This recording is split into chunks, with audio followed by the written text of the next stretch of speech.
Assalamu alaikum students. Bio 9 unit number 5 and our topic of discussion today is significance of mitosis. जैसे इससे पहले आप लोग mitosis का सारा प्रोसेस स्टडी कर चुके हो और उम्मीद है आप लोगों ने अच्छी तरह उसको समझ भी लिया होगा। तो आज हम बात करते हैं सिग्निफिकेंस ऑफ माइटोसिस। माइटोसिस का जो प्रोसेस है वो बड़ा ही इम्पॉर्टेंट है। जो सेल्स हैं उसके हवाले से इसकी बहुत सारी अहमियत है और वेरी इंपॉर्टेंट है। तो उस हवाले से हम कुछ पॉइंट्स डिस्कस करेंगे जिसमें हम जानेंगे कि माइटोसिस का जो प्रोसेस है how it is very much significant. तो पहली जो बात है वो ये है कि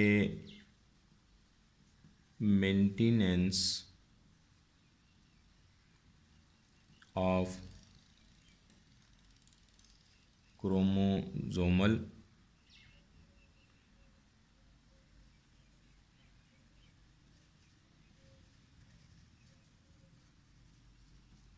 सेट। जैसे माइटोसिस में आपने पढ़ा था कि जो पेरेंट सेल था उसमें जितने क्रोमोसोम्स होते हैं इतने ही आगे डॉटर सेल्स में भी होते हैं। तो वो क्रोमोसोम्स बिल्कुल नंबर में भी और शेप के हवाले से भी अपने पेरेंट सेल जैसे होते हैं। तो यूँ माइटोसिस की मदद से जो क्रोमोसोम्स की कंपोजिशन होती है वो भी सेम रहती है और नंबर भी सेम रहती है, यानी ए like number of chromosomes and their composition in daughter cells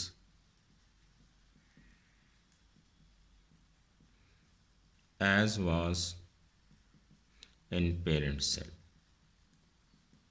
जैसे कि पेरेंट सेल में क्रोमोसोम्स की नंबर और कंपोजिशन थी बिल्कुल ऐसे ही डॉटर सेल में भी मेंटेन होती है। तो this is the first point about significance of mitosis.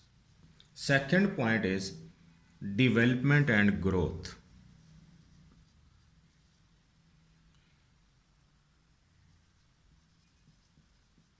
Development and growth, ठीक है। डेवलपमेंट एंड ग्रोथ, जैसे कि आपको पता है कि जब भी कोई न्यू ऑर्गेनिज्म डेवलप होता है तो वो एक सिंगल सेल जाइगोट से डेवलप होता है और फिर हमारी बॉडी जैसे है वो अरबों खरबों ट्रिलियंस ऑफ सेल पर मुश्तमिल है। तो ये जाइगोट का आगे फिर ट्रिलियन सेल्स में बदल जाना, this is due to mitosis.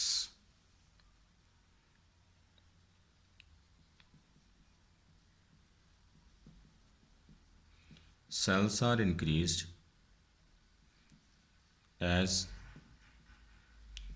from single celled zygote to trillion cells of body, trillion cell of body. तो ये है ड्यू टू माइटोसिस।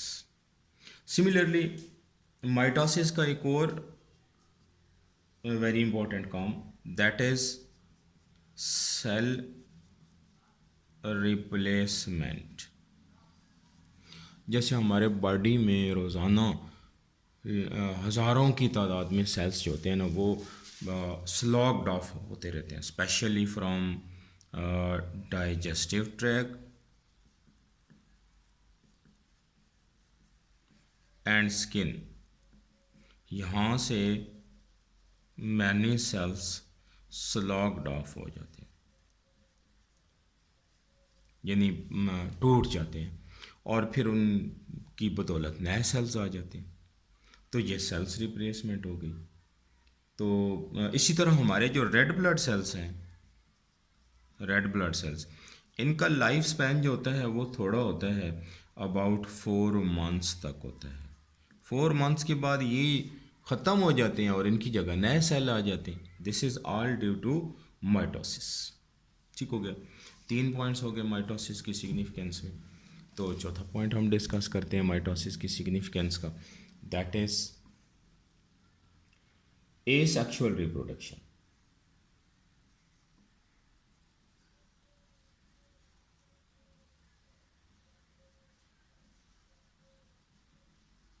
बहुत सारे ऐसे एनिमल्स और प्लांट्स हैं जिनमें एसेक्सुअल रिप्रोडक्शन होती है, एक ऑर्गेनिज्म दो ऑर्गेनिज्म में डिवाइड हो जाता है।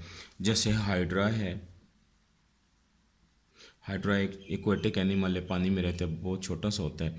तो इसकी बॉडी से एक छोटा सा बड निकलता है, जैसे हाइड्रा की शेप कुछ यूँ होती है, ये इसके टेंटिकल्स हो गए, ये इसकी फुट होता है। तो इसकी बॉडी से एक छोटा सा आउट ग्रोथ जिसे बड कहा जाता है, ये निकलता है। फिर ये बड जो होता है इसमें माइटोसिस का प्रोसेस होता है और ये बड़ा हो जाता है और इसी तरह इसकी बॉडी से अलग हो जाता है और एक और हाइड्रा बन जाता है। इसी तरह यीस्ट है, उसमें एसेक्सुअल रिप्रोडक्शन होती है, अमीबा है उसमें होती है, बैक्टीरिया में होती है। तो ये एसेक्सुअल रिप्रोडक्शन जो है ये वाला मेथड भी किस तरह से टेक प्लेस होता है, थ्रू माइटोसिस।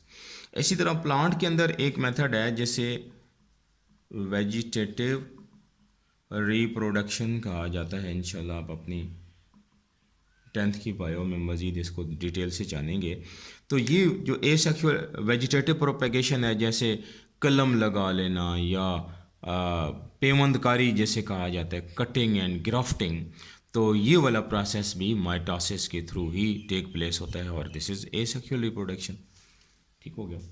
फिर इसके बाद 5वें नंबर पर है माइटोसिस की अहमियत, रीजनरेशन। रीजनरेशन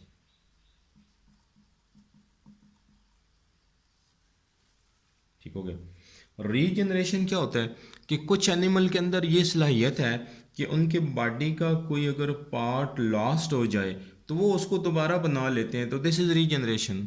जैसे आप देखें स्टार फिश आपने देखी हुई है, स्टार फिश जो है वो उसके आर्म्स होते हैं साइडों पर, जैसे ये ऐसे गोल सा इसका दरमियान वाला ऐसे है ना, तो इसके आर्म्स होते हैं ऐसे।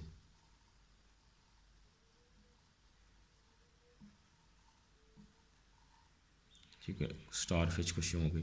अगर इसका एक जो आर्म है यहाँ से कट जाए, लॉस हो जाए, तो ये माइटोसिस के थ्रू सेल्स में डिवीजन होती रहती है और इसका ये जो लॉस्ट आर्म है ये दोबारा बन सकता होता है स्टार फिश का। सिमिलरली छिपकली की दुम आपने देखी, अक्सर दरवाज़ों में आके कट जाती होती है, तो फिर वो रीजनरेट भी हो जाती है। This is also regeneration and this is due to mitosis. Similarly अगर हमारे बॉडी पे कोई ज़ख़म लग जाता है तो उस ज़ख़म के अंदर दोबारा फिर सेल्स माइटोसिस के थ्रू नए बनते हैं और वो ज़ख़म वाली जगह भर जाती है, तो this is all due to mitosis.